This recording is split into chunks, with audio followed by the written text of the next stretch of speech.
Hi guys, this is Volans for Audiotuts.com, and in this video we're going to be concentrating on more audio editing techniques. I wanted to look at recycle and rex files and how to convert any format into a rex file of your own. I've covered this in text tutorials before, but never in video, and I wanted to go through the whole process so that it's really clear and you can see the different applications in use. My students love this one, my one-to-one students, and they seem to still love the rex format even though it's been around for a while. And they tend to choose it over time stretching just because it sounds so good and it doesn't degrade your file and it keeps transients nice and clean. So great for drums, great for sampled loops. And that's what we're going to be looking at here. Now I've got a sampled loop in Logic. It's really sort of transient, really dynamic. Lots of clear sort of transient events. So great for recycling. And something that we probably want to edit. And I'm going to take it out of Logic, put it into Recycle. We're going to see how we can cut it up in there and then bring it back into the DAW and also into Reason, and I'll show you a couple of different ways we can use it. So let's get going. I'm just going to export this. So I'll just play it back. And you can hear it's like really sort of fresh sounding, dynamic sounding. I think it's from the 2020 Vision sample CD from Loop Masters. Let's just bounce this. I'm just going to put it onto the desktop. So we'll keep it in 24-bit. I'm going to normalize it, but it's already normalized. Actually, we'll take that off. And we'll just call it loop. And no dithering or anything, so that's just done. And I'm just going to hide Logic, and then you can see it's on the desktop here. Exactly the same file. And I'm going to open Recycle up. Just got to reselect the audio interface. We're going to grab the loop WAV there. And there you go. It's in Recycle. So it's that easy. It'll load AAFs and WAVs nice and quickly. Let me just change the audio settings. There we go. It's on the Apogee Quartet. Now I'm doing this on the fly, so there's probably going to be a couple of moments like that are a little, unrehearsed. But I think it's better this way because you see it in real time and actually how it works. So now we've got the file into Recycle. It was really simple. You can drag and drop it on the icon, or you can just open it. It's a really simple app. You can see that everything's grayed out currently. The first thing you want to do is turn the sensitivity up.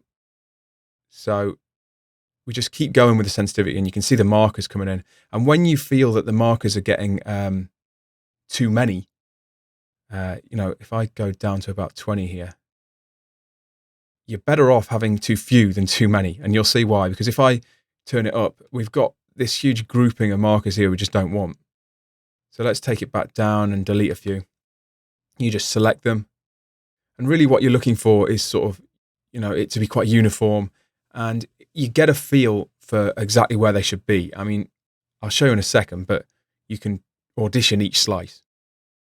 So get the pencil tool and start filling in the gaps. And you'll see that it comes together pretty quickly. Like I say, you'll get a feel for it. Once you've done a few of these, you'll be able to do them in your sleep. Trust me. And generally, you want to just look through the file and make sure you're hitting all the major transients. Now, if you're not sure what the slice is going to sound like, you can audition just by using the main tool here, and you just click in each slice. And you can audition each slice to make sure it's correct, and make sure you've not got maybe two transients in one slice, or they're too short or whatever. Now, once you've done that, you really want to make sure it loops correctly. Let me put my headphones on here. Okay. So it's already a loop, so we know it's going to loop properly. But if it didn't, you would want to crop it. That would be up here in the process. You'd be able to crop the loop if there was some over the left and right locators. For instance, if I chose to do that, I could then crop off that section. The loop would be wrong, but... So now we need to put in the amount of bars. So we know it's 4 bars, and we can see that it's come out at exactly 120 BPM, which is what it was. But as soon as you put that bars amount in, it will tell you what the BPM of your file is. And then you want to hit preview. And when you do that, most of this lights up. And you'll now be able to sort of put in different BPMs. We can audition it. You can hear, even if I go to 140 BPM, it's still sounding pretty good. There are sections that aren't going to work because of the timing, unless it's exactly 4/4 the way you cut it up. But changes of 5 to 10 BPM either way should work pretty well. Now, if you're speeding up, you don't really need to worry about any other settings. And if you intend to just speed up, then don't worry about it. But if you're going to slow the sample down at some point, you might want to use this stretch here. And what that'll do is it'll put a little bit of reverse audio in the end of each slice and a little bit of release. So if you can imagine that the slices are like this, and as you open up the slow the tempo down, the slices will do this. Just getting in front of the mic. They'll do this, and there'll be a gap. Now this gap, Recycle puts a little bit of reverse audio in, a bit of release, and it fills the gap nicely because it's the same program material, right? So it sounds pretty convincing. If you go too far, it's not going to work, but see, if I take the stretch off here, you're going to start hearing gaps. There you go. But if I put the stretch up to say 70%, it fills the gaps really nicely. I mean, if you're 5 or 10%, changes, you're not going to notice those little gaps that are filled. If you go too far, you're going to hear the release and the reverse, and it's not too great. What I'd suggest is you can just leave that on 70% because if you're not slowing down, you're not going to hear it.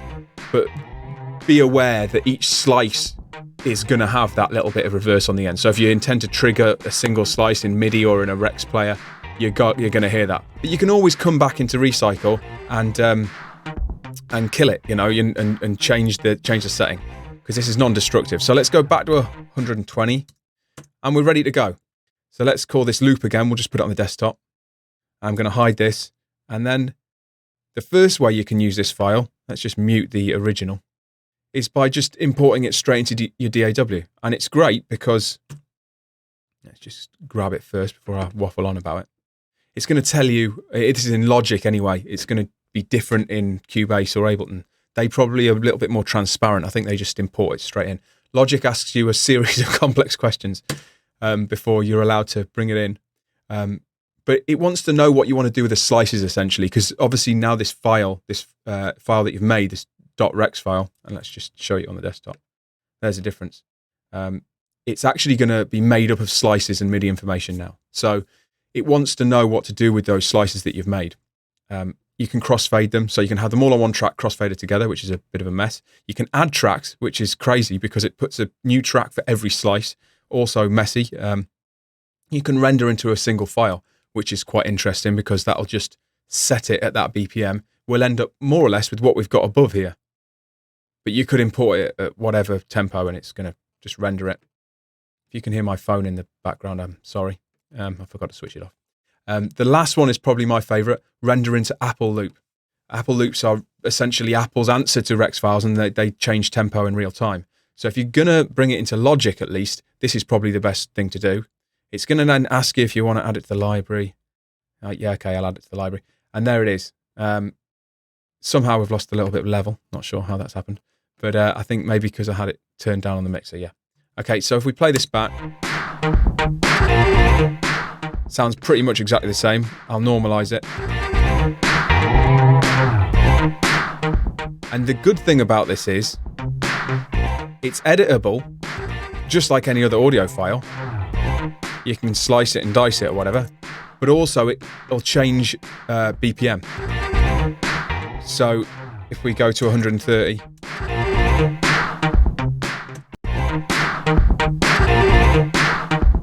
or 125, and let's try these slower ones. So let's go to 115.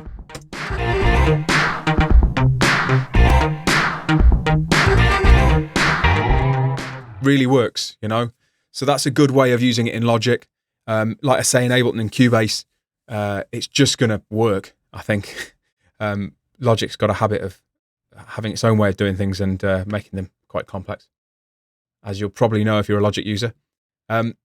Here's Reason on the flip side of the coin, very simple stuff. And because Rex Files and Recycle is a Propellerheads product, the way Propellerheads handles Rex Files is obviously great because they designed it. Now you can import it as an audio file straight into Reason 6 or above, but also we can use the Dr.Octo Rex, which is obviously designed for exactly this purpose. I'm going to reset this device, open it up, if I can find the button, and we'll go to the load button here, and we'll load our, let's just bring the browser over from the other screen. There it is, there's our loop. And you can get some good information as well in Reason. It'll tell you it's 4 bars, it's 8 seconds long, it's 24-bit, blah, blah, blah, and what a tempo it is. And there it is in the Rex file, the Rex player. Now, what I want to do is, I don't just want to play it back in Reason. Let me just mute this. Although you can, I could just play it back straight from in here. We're not hearing anything yet. Let's make sure that we've got it hooked up in, knew something like this would happen. Here we go. So just quickly set up the, in case you don't know how to do this in Logic, I'm just setting up an auxiliary that's going to take the input of Reason's rewire input. And it's just a stereo input, Reason left and right. And there it is in the mixer. Now we can hear the output of that. And what I'm going to do is I'm going to put a screen 4 to pump the level a little bit. There we go. Okay, great. Now we can, like I say, just play it back straight from this loop player. And that's awesome. And we can add some synthesis, and we can do really cool stuff with the slice edit mode. Now this is a different subject, but you know, you can graphically edit your settings, which is really innovative. And I find you get sounds out of this that you really can't get with any other instrument. And I've said this in the past in my written tutorials. If you're into loop manipulation and into sort of stuff like the stuff you're hearing now, there's no better tool than the Dr.Octo Rex, really. I mean, there's a lot of tools out there that do similar stuff, but it's so quick and it's so CPU efficient. Just rewire it behind your DAW, or if you're using Reason as a standalone, you know, you'll already be aware of it. But this slice edit mode is just awesome. You know, you can quickly reverse sections. And you know, it's so quick and it's so non-destructive. Okay, so let's leave it like that. And what I'd want to do is, say, get it into Logic to arrange. Now, the best way to do this is to generate some MIDI. I'm just going to select the device, make sure it's selected, it's got this blue around it. Go to File, go to Export Rex as MIDI file, call it Loop again. It says Standard MIDI file format, look. Save it to the desktop. We'll just fold this away for the second. In fact, before I do that, I'll stop this playback. And what you want to do is you want to take this Enable Loop Playback button off. That's got to be off. And let's stop this playback. Now, I'm going to create an external MIDI instrument in Logic. And you'll see why in a second, because it's got to go outside of Logic, obviously. And I want to select the Dr.Octo Rex in Reason. And then what I can do is I can just drag and drop that MIDI. You can import this, but dragging and dropping, look, nice and easy. Let's get rid of the media browser. And now this should play back.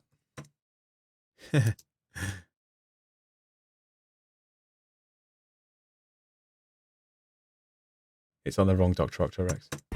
There we go. Typical. Right. So now if we go back to Reason, you'll see that there's no loop playback enabled, and you can see the MIDI coming in.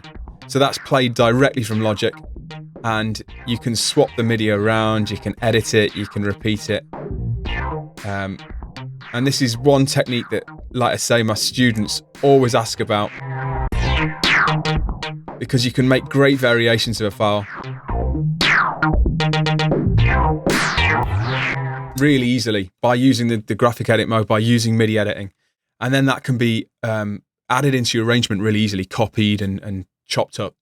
and it can also be exported as audio. It'll just export like any other audio as long as it's coming into the Logic mixer. So there you go. That's, slicing and dicing, a really, really fast crash course in slicing and dicing your audio, getting it into Recycle, making your X files, bringing them into Logic, using them in Reason. Just lots of food for thought, hopefully. So all you need is a DAW, Reason, or a DAW of your choice, and Recycle. Now, it's available on the Propellerhead site. It's a definite great tool to have in your arsenal if you are into loops. So if you're into loop processing and you've got a library of loops and you're not sure which format to use, this is tried and tested. It's solid for me. The timing's great. It's really graphical. It might be a bit lengthier than the Elastic Audio and some of the DAW programs, but like in Ableton. But for me, it's always been really tight. So there it is. Recycle, audio editing. Hope you enjoyed it. Next time, we'll have a whole different subject. I'll do some more videos. Leave some comments below. Let me know what you want to see. And I'll see you all soon.